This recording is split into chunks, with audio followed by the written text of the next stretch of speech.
Udah oke, udah tembus ya salurannya. Udah tinggal kita rakit kembali.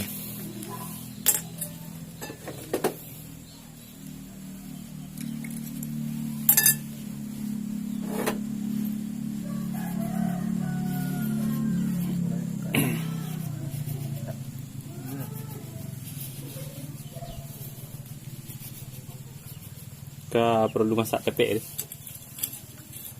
Hah? Kau masak kan? Udah murah deh.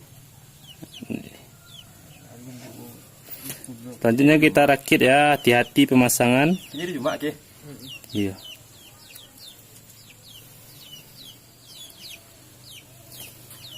Ini sebelah ke yang payah ini. Kedua.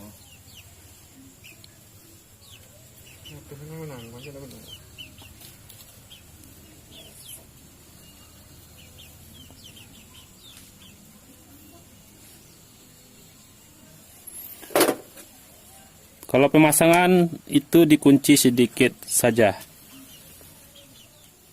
Oke.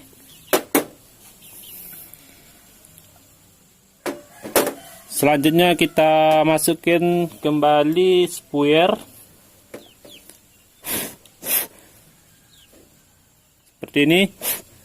Spuyer ini jangan sampai pemasangannya, merakitnya jangan sampai terbalik ya. Kalau terbalik tuh kompor bisa nggak hidup atau dibongkar lagi. Lihat seperti ini yang ke atas.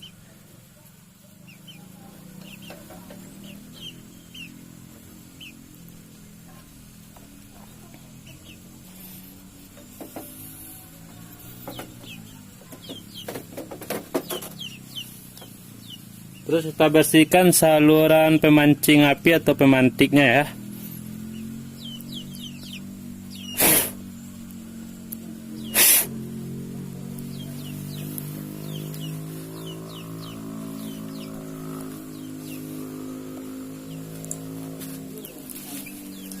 Selanjutnya kita pasangkan kembali.